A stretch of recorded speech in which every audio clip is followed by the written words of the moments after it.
a storm. It was not just a person, it was an ideology. Good morning everyone, I am Shreya from class 6. And as we know, today is Subhash Chandra Bose Jayanti and we are gathered here to give him respect and honor. आज मैं यहाँ पर यह बताने नहीं आई हूँ कि वो कब जन्मे और कहाँ पर जन्मे। मैं यहाँ ये बताने आई हूँ कि वो क्यों जन्मे। अक्सर हम लोग महापुरुषों को तारीखों में बांध देते हैं, लेकिन सुभाष चंद्र बोस जी एक ऐसा व्यक्तित्व रखते थे जिन्हें हम तारीखों के तराजू में तौल ही नहीं सकते।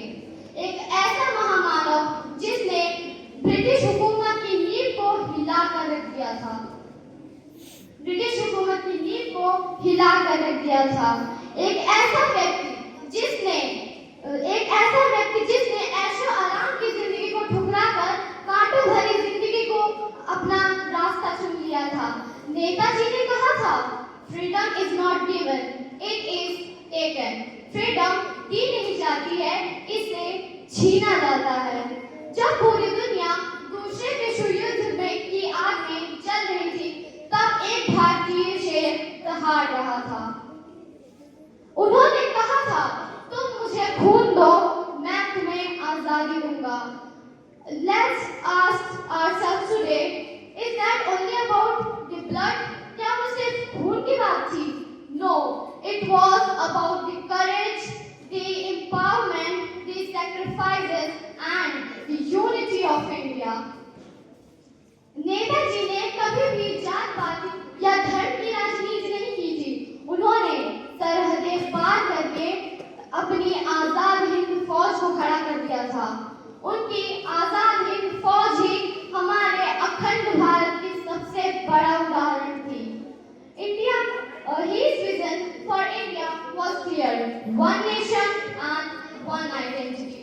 वो जानते थे कि भारत की अखंडता ही उसकी सबसे बड़ी एकता है। In the words of Netaji, no real change can be brought by a mere discussion or by an appeal to the reason of oppressors and dictatorship. It means कोई भी चेंज या फिर कोई भी परिवर्तन हम सिर्फ महज बातों से या फिर अपील करके नहीं पा सकते। उन डिक्टेटर से हमें लड़ना होगा, हमें सुभाष चंद्र बोस बनना होगा। माय फ्रेंड्स, आज भारत बदल रहा है, लेकिन हमें सुभाष चंद्र बोस जी की वो दिल्ली चलो नारे को नहीं भूलना है। आज के समय में दिल्ली चलो का मतलब है भारत को विश्व गुरु बनाना। ब्रिटिशर्स सोचते थे कि वे सुभाष चंद्र बोस जी को जेल में डालकर उनका आत्मविश्वास और उनका आत्मसम्मान को ठेस पहुंचा देंगे और उन्हें हरा देंगे।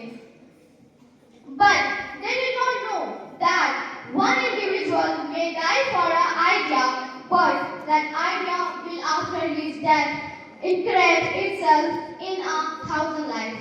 It means वो ये नहीं जानते थे कि एक व्यक्ति एक विचार के लिए मर तो सकता है, लेकिन उसका वो विचार उसकी मृत्यु के बाद एक हजारों लोगों की जिंदगियों में आकर दोबारा से जन्म ले लेता है। आज नेताजी हमारे बीच में शारीरिक रूप से तो नहीं है, लेकिन वो हमारे मनों में और हमारे दिल में हमेशा के लिए हैं। अगर हमें उन्हें सच्ची श्रद्धांजलि देनी है तो हमें सारे जाति धर्म ऊंच नीच के भेदभाव को छोड़ना होगा।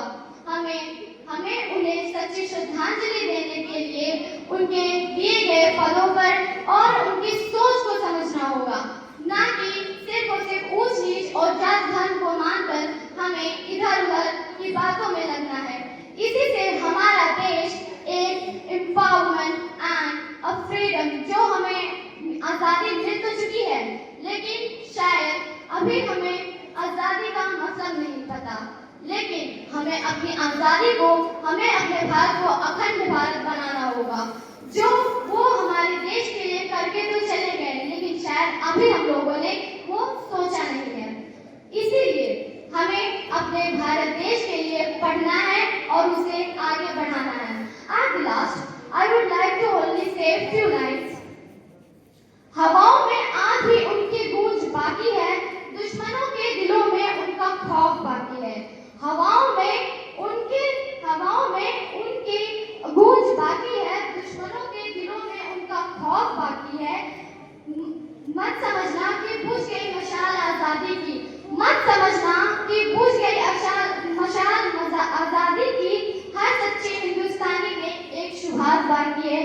शुभारंभ बाकी है। जय हिंद, जय भारत।